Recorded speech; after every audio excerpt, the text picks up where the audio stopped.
Welcome back. So today I'm gonna actually be doing something a little different. It's gonna be more of like an experience sharing and storytelling rather than a makeup tutorial, because a lot of you have actually asked me like what I do for a living and how I moved to New York. So for those of you who either just tuned into my channel, make sure you subscribe.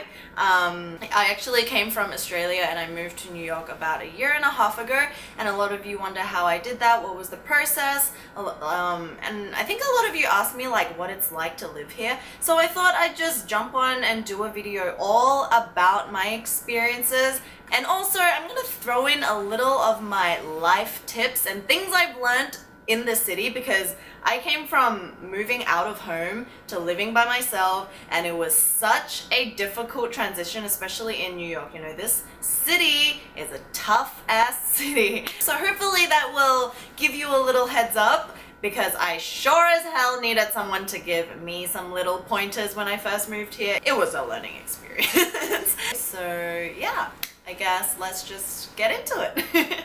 But first, coffee. So let's backtrack a little. Let's start before I came here, obviously. So I just graduated college. I have a degree in business marketing and also Asia Pacific studies, which is like an arts kind of cultural course. So then at the end of it, you apply for jobs and blah, blah, blah. I don't know. Something was like telling me, no, I do not want to go and work right now. I don't want to sell my life to the devil and just work in a fluorescent cubicle with no meaning. And then one day, my cousin, who's actually living here, he randomly just sent me this link and was like, hey, you should try out for this. So I clicked on the link, and it was essentially a 3-month kind of internship training program for a journalism course. So you could choose either to do like TV presenting or the written, I can't exactly remember, but it was like a journalism thing. So I applied, you know, I sent in all my college kind of papers or university papers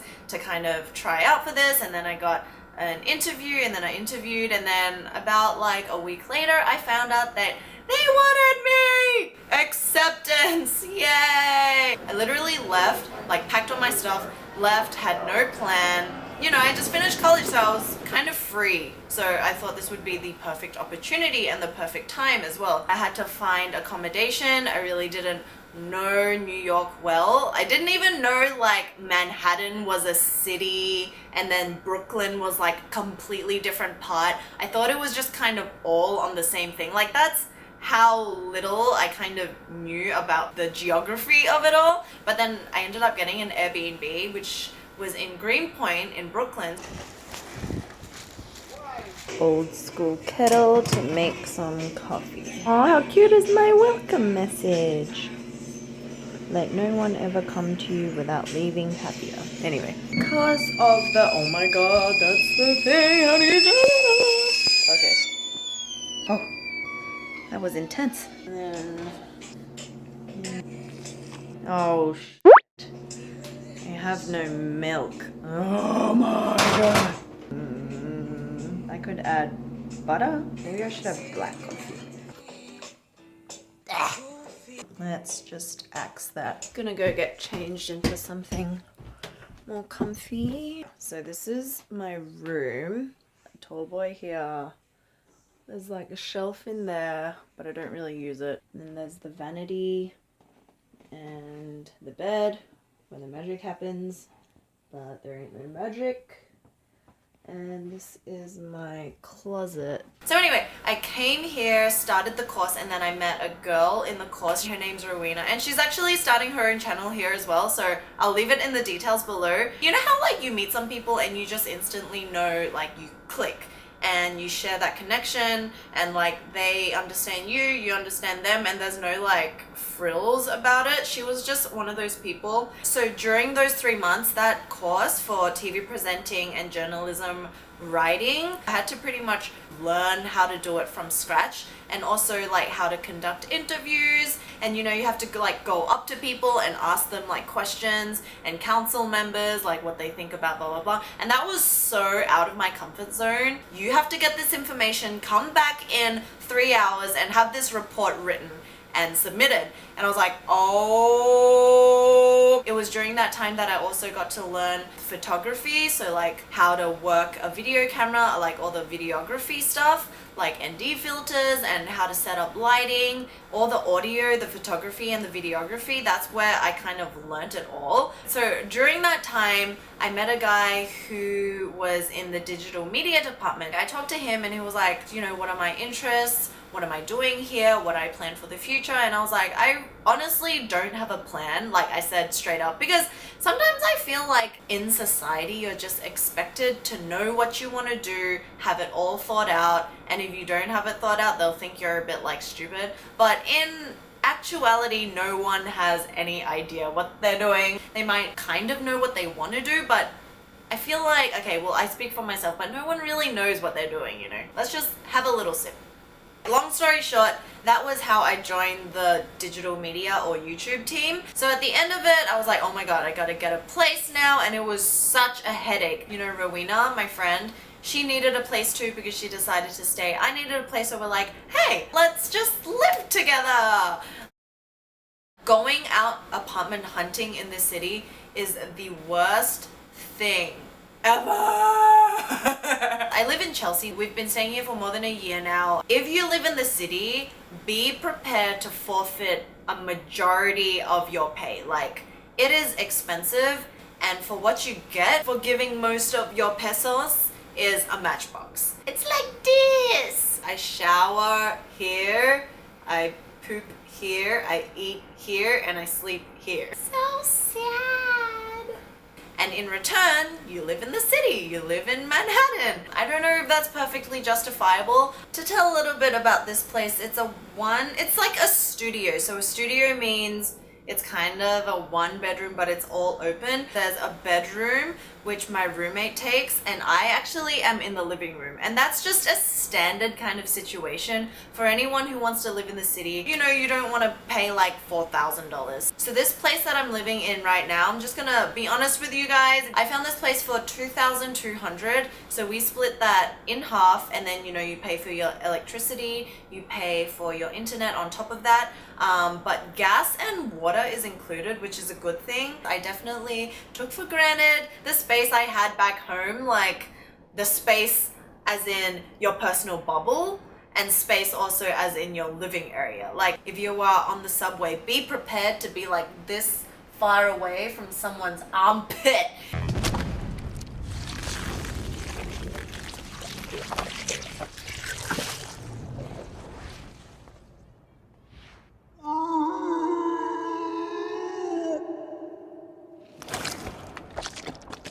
A lot of you ask me like to do a apartment tour, and I'm like, you've pretty much seen my entire apartment through the little snippets of my videos. I'm either in my room, which is here, or I'm in the kitchen, which is right next to me here. And then you walk a little bit further down is the front door and my roommate's bedroom and the bathroom. And you've seen my bathroom in my videos. But if you guys really want to see and are curious, let me know in the comments and I'll try do a video for you guys. But I mean, honestly, it's pretty much IKEA, guys. What it takes to live in New York. I feel like every day you are hustling. Let's hustle.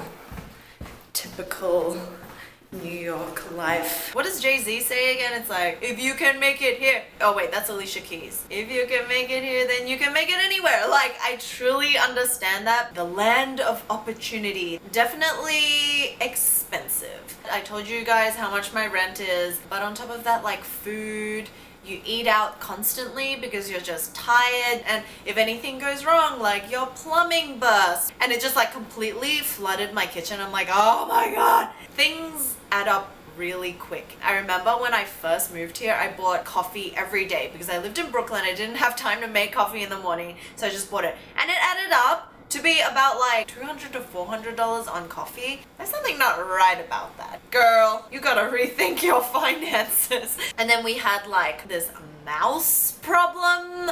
That is also a major dilemma in the city. Whether you're clean or not, if the building has mice, you will have mice running throughout your room. And there was also cockroaches. And I was like, oh my God, what is life? I'm silently like, Mom, Dad. Which brings me on to the next point, which is the things that I learned.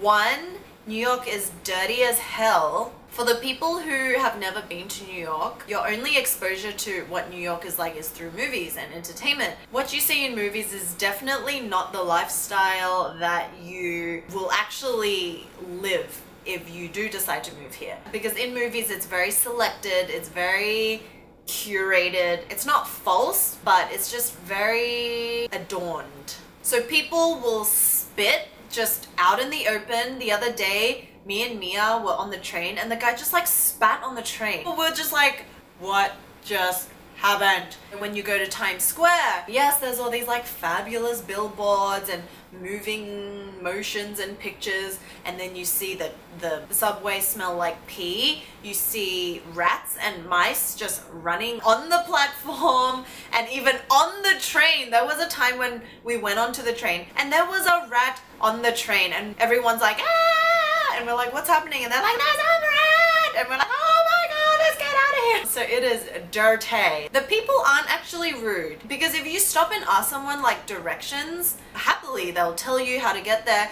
But the thing is, you just have to get to the point. Don't be like, hey, I'm sorry to bother you. I just came from Australia and I'm having trouble. No.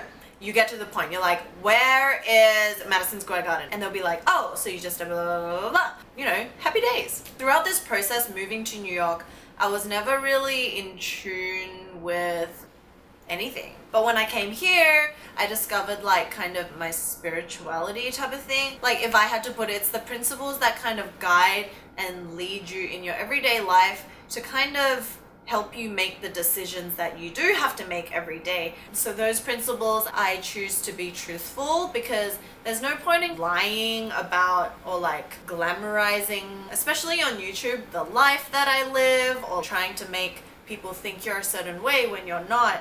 I try to be as truthful as I can, wherever I can, in whatever situation that I find myself in. And also have compassion. Really like empathizing with people and not judging people. Like everyone judges, right? And that's perfectly fine, because that happens naturally. But I think being aware that you're kind of judging people or placing them in a certain light. Sometimes I'll meet someone and they're totally different to what I initially thought. Put yourself in another person's shoes and think of other people and their needs before like thinking, oh, how is this gonna affect me? So that's pretty much like what I've been trying to do. Just think of other people, how my actions will affect them, how my words will affect them if I do say it, and also to forbear. Everyone in life kind of finds themselves in like difficult situations. Believe me, I have found myself in difficult situations.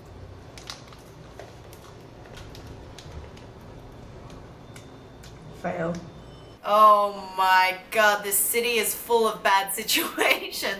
On the train, getting pushed in line, setting up an appointment for your super to come and they don't come. Life gives you lemons, and life also squirts the lemon in your eye sometimes. Those desperate times of need, I think it's really good to just like forbear it, like, you know, absorb it instead of just reacting to it and being like, ah! You know, say things in the heat of the moment that you don't mean. It never has a good outcome. I think this is really apparent when you're like dealing with people, when you're working in a team, someone doesn't agree with what you think, or they shoot your ideas down and say it's like crap. That's kind of how I actively try to make myself a better person. I'll just talk a little bit about what I do. Right now I'm working under NTD. It's a TV broadcast media station. I'm in the YouTube team. Along with me, there's other channels that are under our media program. And so I have,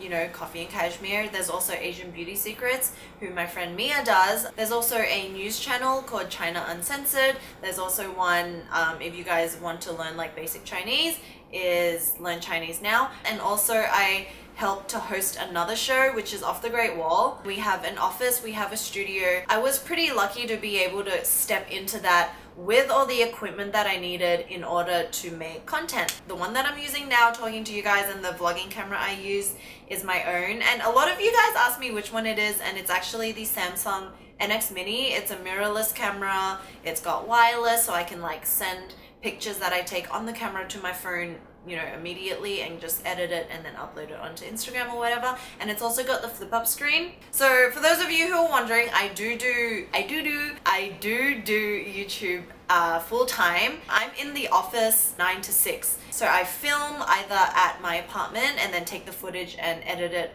at the office because, you know, my computer and everything is there, and that's Monday to Friday. It's kind of bittersweet, you know, everyone thinks, oh, YouTube, you got to set your own schedule, blah blah blah. In a way, yes I do, but at the same time I'm still like hustling hard. I feel like my limbs are being constantly tugged everywhere. I tell my friends and they're like, oh my god, do you even work, blah blah blah. But guys, if you're waking up at 6:30 or 7 every day to go to an office and do something, that is work. Whether or not it's in the same field, if it's in the same industry, you're still using your brain, you're still learning, you're still applying the skills that you have to create something or do something, that is work. To kind of draw this video to a close throughout my journey here, I'm sure you guys have heard of Steve Jobs, his commencement speech. One quote really stuck with me, and it was, stay hungry, stay foolish. You know, everyone can filter it and apply it to their own circumstance. I always want to learn new things. I want to meet new people. You know, you have a passion, you have your interests. Inspiration and things come in all aspects of life. Seeing people on the street, watching a documentary, talking to a person and seeing, you know, their viewpoints on life makes me want to do better. Always want to know more. Don't just be content with things that you're comfortable with and things that you know, because if you're stuck in that place, then you'll never grow, you'll never evolve. I feel like you have to really push yourself to really be the best version of yourself. And the stay foolish part, it's a good thing to be foolish. A lot of people out there might make you feel like, oh, are you sure that's what you want to do? Or like make you feel like it's not following the standard or the status quo of what everyone else is doing, and you feel really little, right? And then you second guess yourself. When you make your own decisions and you don't just do what everyone else is doing for the sake of fitting into a certain image or a certain mold and staying foolish, you get to do what it is that you want to do, even if it seems like a bit awkward. Because I felt like that when I came here. Everyone else was getting a corporate job, saving their money to put to a house, and like if they look at me, they'd be like, what are you doing? You're like spending all your money on rent over there. And I might look foolish to some people for doing this and, you know, not saving all my money to put towards a house or investments and things like that. But if you don't explore all those options, then you'll never know. And if you just continue listening to people's opinions and letting them rule you, then you're never really going to be happy. Get what you can out of every experience. Just take any opportunity that you're given, because, you know, what's the worst thing that could happen? So yeah, I hope you guys enjoyed this video. Perfect timing. I'm all out of coffee. Yeah, I hope you guys enjoyed this long-winded story. Let me know if you have any other questions and stuff like that about anything. Leave it in the comments or message me on Instagram or Facebook. And if you haven't followed me or subscribed, subscribe now. Ding ding. And follow me on all my social media. It's _coffee cashmere, which is my Instagram and my Twitter. And yeah, that's about it, guys. face. Cheers!